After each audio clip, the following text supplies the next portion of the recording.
Howard, a film industry icon. This man has done it all from being a child star on The Andy Griffin Show and Happy Days to becoming an Academy Award-winning director. He has directed such movies as A Beautiful Mind, The Grinch Who Stole Christmas, Apollo 13, Cinderella Man, The Da Vinci Code, Parenthood, Backdraft, Far and Away, and Ransom. It is so nice to have you on the show. It's great to be here. Okay, so you have been part of the movie business for so long. Explain to us how you first got started. Did your parents encourage you? Well, actually, it was my father who got me started because he was also an actor at the time when I was young. And what happened was he was going for an interview for a part in a movie for himself, and they asked him to bring me along because they're looking for kids. So what we ended up doing was a scene from the movie Mr. Roberts, which is from the 50s, and they loved it, and so I got my first acting job in the movie Journey.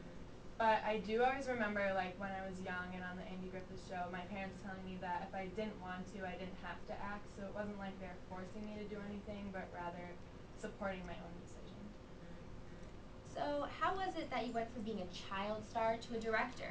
This kind of transformation doesn't happen often, and it could not have been easy. Well, being a young kid trying to make that transition, I was getting a lot of, like, patronizing pats on the head and people being like, oh, give it another 10 years and someone will give you a chance to direct, which was so annoying to me because, like, at that point I had already directed quite a few episodes of Happy Days, and I didn't consider myself an amateur at all. So what I did was I made this deal with Roger Corman, who was another director at the time, and the deal was that I would act in the movie Eat My Dust for him in exchange for the opportunity to direct my own movie, which became Grand Theft Auto. And after that movie was such a success, I started to earn more and more respect in the industry, which is why I wanted to become a director in the first place, because I wanted to earn a name for myself and not become like a stereotypical child star who like fell off the face of the earth at the age of 20. So I never really took anything for granted because I felt that I still needed to make a name for myself. So you were always interested in being a director?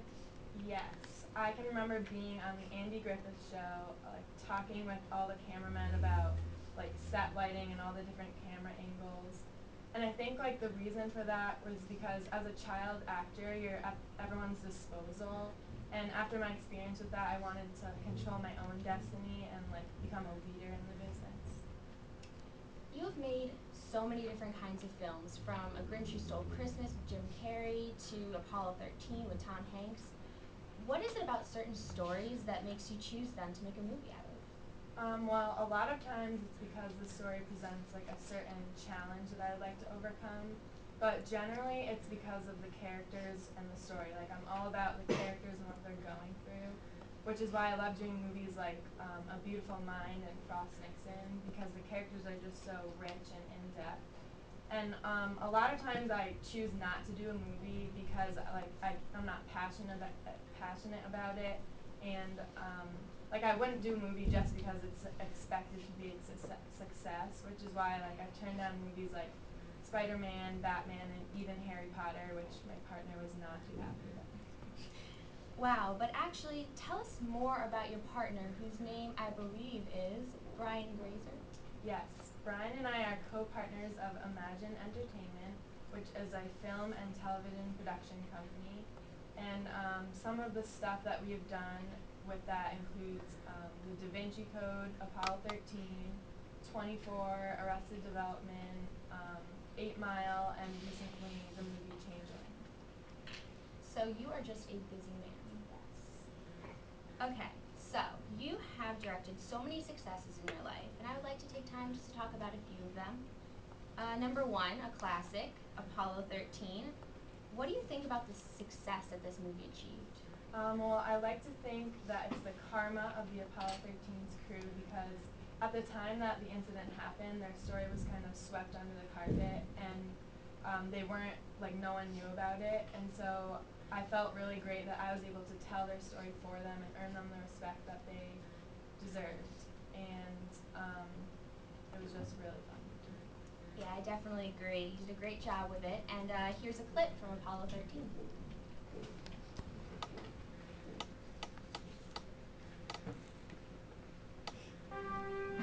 Apollo 13 14 flight controllers. Give me a go, no go for launch. You know that Easter vacation trip we had planned for Acapulco? Procedures. Go. Control. Go flight. There might be a slight change in destination. Maybe say the moon. Booster. Go. Retro. Or go flight. GNC. Or go. And I take the controls and I steer it around FAO. for go fly for a nice, soft landing on the moon. Better than the alarm shot. Does it bother you that the public regards this flight as routine? There's nothing routine about flying to the moon. I can vouch for that. Launch control, this is Houston. We are go for launch. The clock is running. Houston, we have cleared the tower at 1313. Okay, guys. We're going to the moon. This is the crew of the Apollo 13, wishing everyone back on Earth a pleasant evening.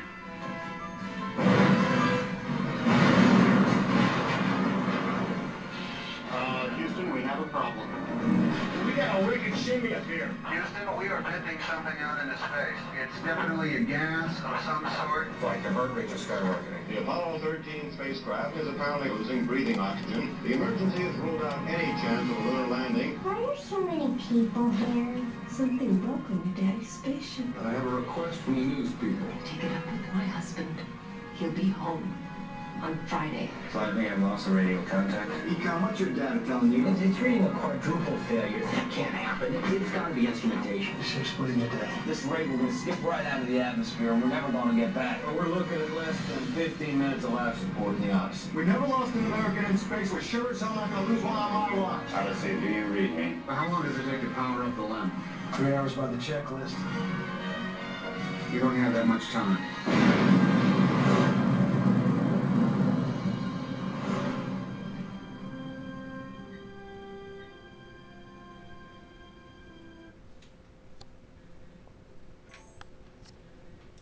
Alright, now next up is one of my all-time favorite movies that you've done, which is A Beautiful Mind. And this movie won 4 Academy Awards, including Best Picture and Best Director. So, let's see a clip of that.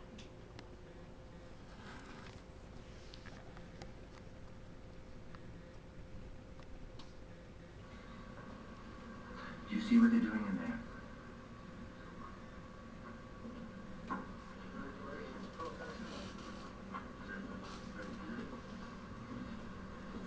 It's the patents reserved for a member of the department that makes the achievement of a lifetime.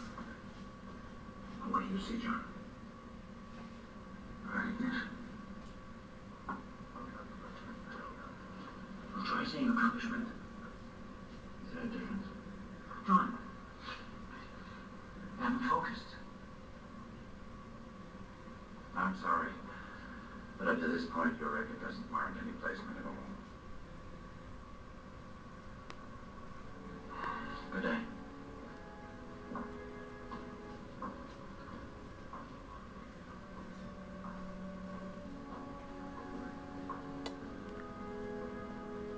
my compliments to you, sir.